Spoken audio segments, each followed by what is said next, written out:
Imaginez-vous debout sur une plage, regardant l'horizon. Soudain, la surface de l'eau s'assombrit tandis qu'une masse gigantesque, plus grande qu'un 747, plus large qu'un terrain de football, surgit vers vous à seulement quelques pieds au-dessus des vagues. Ce n'est pas un navire, ce n'est pas un avion traditionnel, c'est quelque chose qui défie toute catégorisation. Ce n'est pas de la science-fiction. Il s'agissait du Pelican Ultra de Boeing, l'aéronef qui aurait révolutionné le transport de tout, des chars de combat à l'aide humanitaire à travers notre planète. Et s'il avait été construit, il aurait été le plus grand avion jamais créé, non pas de quelques pieds, mais avec une avance stupéfiante. Un véritable titan des cieux, doté de capacités sans précédent pour le transport mondial. Au début des années 2000, le Pentagone faisait face à un cauchemar logistique qui empêchait les planificateurs militaires de dormir. Comment déployer une brigade entière, soit 3000 soldats et 7500 tonnes de chars, d'hélicoptères et d'équipements, n'importe où sur Terre en seulement 96 heures? Les options existantes présentaient un choix impossible. Les navires, beaucoup trop lents. Les avions comme le C-5 Galaxy, capacité bien trop limitée, nécessitant des dizaines de vols. Ce dont l'armée avait besoin, c'était d'une véritable révolution. Quelque chose qui combinerait la capacité de transport brut d'un navire avec la vitesse d'un avion. Ce défi impossible a atterri sur les bureaux de la division secrète Phantom Works de Boeing, le même groupe responsable de certaines des innovations les plus radicales de l'aviation. Leur réponse? Un concept si audacieux qu'il semblait appartenir à un tout autre siècle. Vous êtes-vous Tayson? Vous avez déjà demandé pourquoi les avions doivent non voler si là-haut? Et si l'air juste au-dessus du sol ou de l'eau pouvait en réalité vous aider à voler plus efficacement? La clé du design révolutionnaire du Pélican ne résidait pas seulement dans sa taille, mais dans l'endroit où il volerait. Les avions cargo traditionnels consomment d'énormes quantités de carburant pour monter à plus de 9000 mètres avant de poursuivre leur route vers leur destination. Le Pélican, lui, aurait opéré principalement à seulement 6 mètres au-dessus de la surface de l'océan. Pourquoi? À cause d'un phénomène que les pilotes connaissent depuis les débuts de l'aviation, l'effet de sol. Lorsqu'un avion vole extrêmement près d'une surface, en particulier de l'eau, un coussin d'air à haute pression se forme sous les ailes. Cela augmente considérablement la portance tout en réduisant la traînée, permettant à l'appareil de transporter des charges bien plus lourdes en utilisant moins de carburant. Les soviétiques avaient déjà exploité ce phénomène avec leurs énormes écranoplans, comme le monstre de la mer Caspienne dans les années 1960. Ces engins hybrides, à la fois navires et aéronefs, pouvaient transporter d'importantes cargaisons à grande vitesse sur l'eau, mais restaient essentiellement cantonnés à la surface. Mais le Pélican n'était pas simplement un plus gros écranoplan. Les ingénieurs de Boeing imaginaient quelque chose de bien plus flexible. Contrairement au écranoplan soviétique, le Pélican pouvait passer d'un mode de vol à l'autre. Besoin de franchir une chaîne de montagnes? Pas de problème, le Pélican pouvait grimper à 6000 mètres comme un avion classique. À l'approche d'une région orageuse, il pouvait simplement s'élever au-dessus des intempéries. Cette polyvalence résolvait la limitation fondamentale des précédents véhicules à effet de sol. Le Pélican n'était pas limité aux mers calmes ou à des itinéraires précis. Il pouvait potentiellement opérer partout dans le monde, alternant en douceur entre un vol ultra efficace en effet de sol et une croisière conventionnelle selon les besoins. Pensez-y un instant, un appareil qui combine les avantages d'efficacité des navires et des avions en une seule plateforme. Quelque chose de semblable a-t-il jamais vraiment été construit? Les chiffres derrière le Pélican Ultra mettent la crédibilité à l'épreuve. Envergure, 500 pieds, 153 mètres, plus longue qu'un terrain de football, avec des sections extérieures repliables pour les opérations au sol. Longueur, 400 pieds, 122 mètres, hauteur, 100 pieds, 30 mètres, soit l'équivalent d'un immeuble de 10 étages. Poids maximal au décollage, 6 millions de livres, 2720 tonnes métriques ou environ 3000 tonnes américaines. Capacité de charge utile, 2,8 millions de livres, 1270 tonnes métriques ou 1400 tonnes américaines, soit environ 10 fois celle d'un C-5 Galaxy.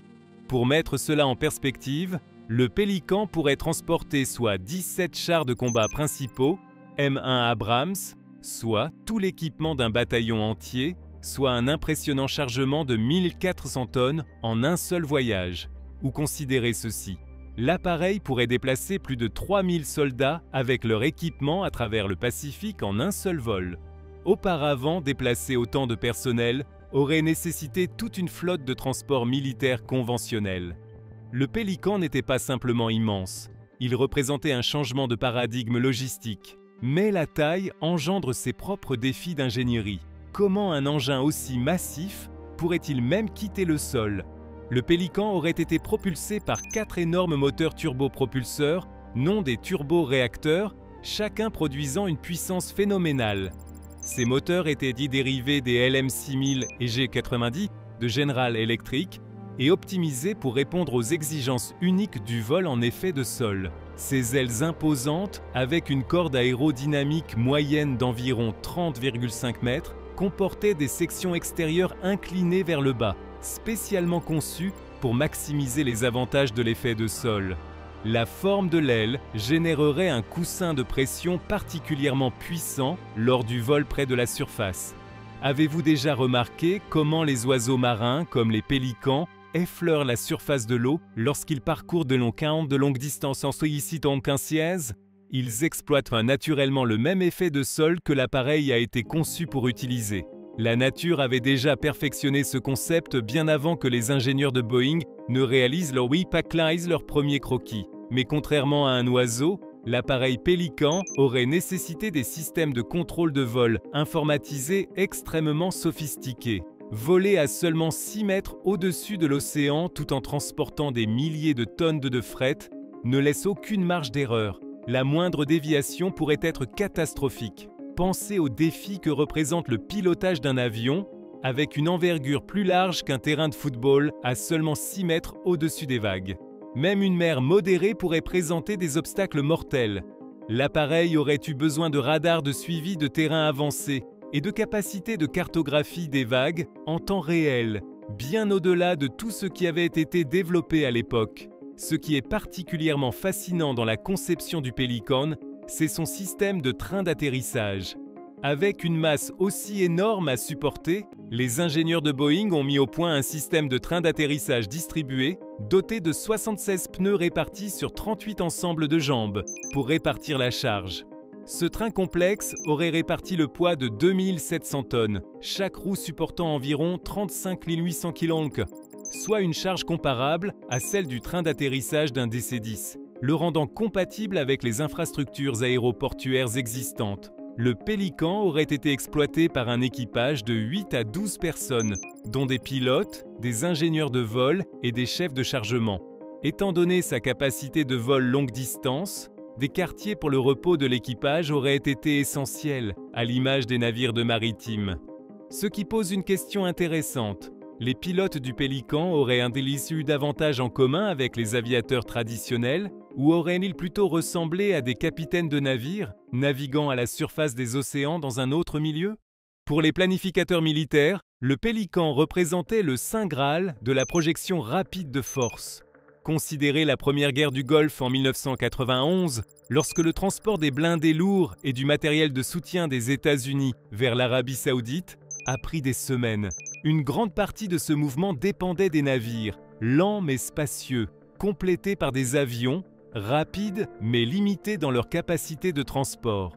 Le Pélican promettait de bouleverser fondamentalement cette équation. Qu'est-ce que cela signifierait sur le plan géopolitique? Les nations capables de déployer d'énormes forces de militaires, n'importe où sur le globe, en quelques jours, au lieu de semaines, posséderaient une flexibilité stratégique sans précédent. Une flotte de Pélican pourrait déployer des forces de combat entièrement équipées dans les points chauds du globe avant l'escalade d'une crise, acheminer rapidement de l'aide humanitaire après des catastrophes naturelles, évacuer des milliers de civils hors des zones de danger.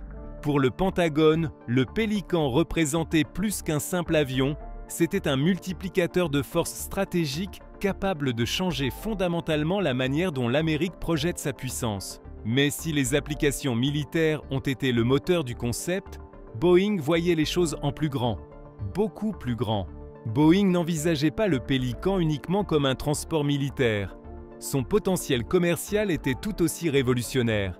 Et si le transport maritime mondial n'était plus dominé par des navires porte-conteneurs lents, mais par des flottes de pélicans géants transportant du fret à 440 km/h au lieu de 25 nœuds.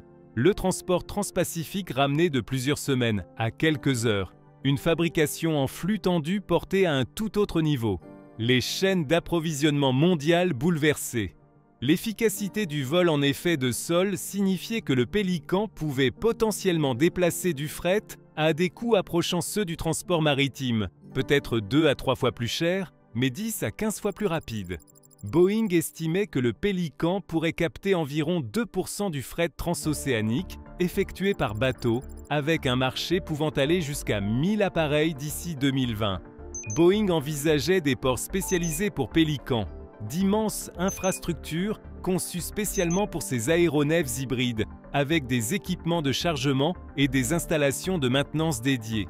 Ces ports ne remplaceraient pas les ports traditionnels, ni les aéroports, mais constitueraient une nouvelle catégorie d'infrastructures à part entière. Un aspect particulièrement intrigant du concept commercial du pélican résidait dans son impact potentiel sur les routes commerciales mondiales. De nouveaux corridors auraient pu émerger à travers le Pacifique et l'Atlantique, rééquilibrant potentiellement la puissance économique entre nations et régions. Les villes dotées de ports pour pélicans auraient pu connaître des booms économiques similaires à ceux qu'avaient connus les grands ports à conteneurs au XXe siècle. Le pélican n'aurait pas seulement transporté des marchandises, il aurait pu remodeler en profondeur la géographie économique de notre planète. À quoi ressemblerait notre monde aujourd'hui si le pélican avait réussi? Nos chaînes d'approvisionnement seraient-elles plus résilientes? Aurions-nous évité certains des goulets d'étranglement observés ces dernières années, Malgré son potentiel révolutionnaire, le pélican n'a jamais dépassé le stade des études de concept avancées. En 2005, Boeing avait discrètement mis le projet de côté. Pourquoi un concept aussi prometteur n'a-t-il pas vu le jour? Défi technique. L'ingénierie requise pour construire un avion doté d'une envergure de 152,4 mètres, en particulier un appareil évoluant dans la dynamique complexe de l'effet de sol, imposait des défis inédits. Boeing reconnaissait des incertitudes concernant les propriétés de masse, les coefficients de portance et l'aérodynamique propre à l'effet de sol. Les systèmes de commande de vol auraient dû être développés de zéro, de même que de nouveaux matériaux capables de résister aux contraintes subies. La technologie du début des années 2000 aurait-elle pu soutenir un tel appareil? Peut-être, mais il aurait d'abord fallu investir des milliards en recherche et développement. Évolution des priorités militaires. Après les attentats du 11 septembre, les priorités du Pentagone se sont radicalement tournées vers la lutte contre-insurrectionnelle et les opérations spéciales, délaissant la guerre conventionnelle à grande échelle. La capacité de déployer rapidement toute une brigade blindée est alors devenue moins cruciale que le développement de moyens pour faire face à des conflits asymétriques. Le résultat de l'étude Advanced Mobility Concept Study, AMCS, était déterminant pour le financement du pélican, et le manque de soutien militaire continu aboutit finalement à l'arrêt du développement en 2006. Viabilité économique. Peut-être plus encore, le modèle économique restait incertain. Les coûts de développement auraient été faramineux, se chiffrant possiblement en milliards avant même la livraison d'un seul appareil. Pour les applications commerciales, le pélican restait en concurrence avec les porte-conteneurs qui, bien que plus lents, fonctionnent à des coûts bien inférieurs. Le véritable marché de niche, un fret suffisamment précieux pour justifier un transport plus rapide, mais pas assez pressé pour exiger l'aérien classique, n'était peut-être pas assez large pour soutenir la production, un aspect crucial souvent négligé. Boeing avait envisagé et rejeté des alternatives telles que les dirigeables et véhicules à effet de sol marin avant d'opter pour le concept terrestre du pélican. Ces alternatives auraient même pu être plus faciles à développer, mais ne répondaient pas à l'exigence de flexibilité promise par le pélican. Le pélican faisait face, en outre, à d'éventuels défis liés aux infrastructures. Même si son train d'atterrissage était conçu pour répartir une charge comparable à celle d'avions existants, des inquiétudes persistaient quant aux ondes sismiques générées par la forte charge sur les roues dans les aéroports à nappe phréatique élevée. Le Pélican était-il tout simplement trop révolutionnaire, un bond trop grand par rapport à l'innovation incrémentale qui caractérise habituellement l'aérospatiale? L'histoire de l'aviation est remplie de concepts visionnaires qui se sont révélés impraticables face aux réalités économiques et techniques. Mais cela signifie-t-il pour autant que le concept est mort à jamais? Bien que le Pélican n'ait jamais volé, son héritage se perpétue à travers les recherches actuelles sur la technologie de l'effet de sol. Aujourd'hui, plusieurs entreprises développent de plus petits véhicules à effet de sol pour le transport régional, tirant parti de matériaux modernes et de systèmes autonomes de contrôle de vol qui n'étaient pas disponibles lorsque Boeing a conçu le Pélican. Les considérations climatiques pourraient également raviver l'intérêt pour ce concept. Le vol en effet de sol est intrinsèquement plus efficient que l'aviation conventionnelle, offrant potentiellement des émissions réduites par tonne de fret transporté. À mesure que les réglementations environnementales se renforcent, les atouts d'efficacité des véhicules à effet de sol pourraient devenir plus convaincants. À quoi ressemblerait un Pélican moderne? Peut-être plus petit, avec des matériaux composites avancés permettant de réduire le poids. Peut-être une propulsion hybride électrique remplaçant les turbopropulseurs traditionnels. Sans doute des commandes de vol améliorées par l'IA pour rendre le vol rasant plus sûr et plus fiable. La promesse fondamentale demeure, un appareil qui combine l'efficacité du transport maritime avec des vitesses proches de celles de l'aviation conventionnelle. Cette vision, le rêve de Boeing d'un appareil dont l'envergure dépasse la longueur de la plupart des paquebots de croisière, continue de captiver l'imagination des ingénieurs aérospatiaux du monde entier. Un autre aspect fascinant à considérer est la façon dont le Pélican aurait pu évoluer s'il était entré en service. Les avions subissent généralement d'importantes améliorations à mesure que l'expérience opérationnelle s'accumule. Le C-17 Globemaster III, par exemple, a intégré de nombreuses améliorations dans ses dernières versions de production. Un programme Pélican réussi aurait peut-être donné naissance à toute une famille de variantes spécialisées, y compris, peut-être, des versions passagers avec des aménagements luxueux, des configurations spécifiques pour la réponse aux catastrophes, ou encore des modèles davantage militarisés, dotés de systèmes de défense améliorés. Le Pélican que nous connaissons à travers les dessins conceptuels n'aurait été que le début d'une toute nouvelle branche de l'évolution aéronautique. Ainsi, même si le Pélican original n'a jamais orné notre ciel, le concept qu'il a inauguré, l'alliance de la physique de l'effet de sol avec les capacités du vol conventionnel, demeure une possibilité fascinante pour notre avenir. Le Boeing Pélican représente l'un des plus grands SI de l'aviation. Un concept visionnaire qui a repoussé les limites de ce que nous pensions possible en matière de conception aérospatiale. S'il avait été construit, il aurait été bien plus qu'un simple avion. Il aurait constitué une nouvelle catégorie à part entière, ni avion, ni navire, mais quelque chose d'unique, à mi-chemin entre les deux. Un titan du transport qui aurait pu transformer la logistique mondiale et les capacités militaires. Bien que les réalités économiques et l'évolution des priorités aient finalement cloué le Pélican au sol avant qu'il ne puisse voler, son héritage nous rappelle que l'innovation ne résulte pas toujours de simples améliorations progressives, mais souvent de l'audace de réimaginer les fondamentaux. Les cieux au-dessus de nos océans restent vides de géants de la taille du Pélican, pour l'instant. Mais quelque part, dans des laboratoires de recherche et des bureaux d'études du monde entier, des ingénieurs poursuivent l'exploration du vol à effet de sol. Peut-être qu'un jour nous regarderons l'horizon marin et apercevrons, non pas des navires, mais d'immenses ailes rasant les vagues. D'ici là, le Pélican demeure l'une des plus fascinantes utopies de l'aviation, un rêve de vol si ambitieux qu'il ne pouvait naître que sur les planches à dessin de visionnaires prêts à défier la définition même de ce que signifie voler.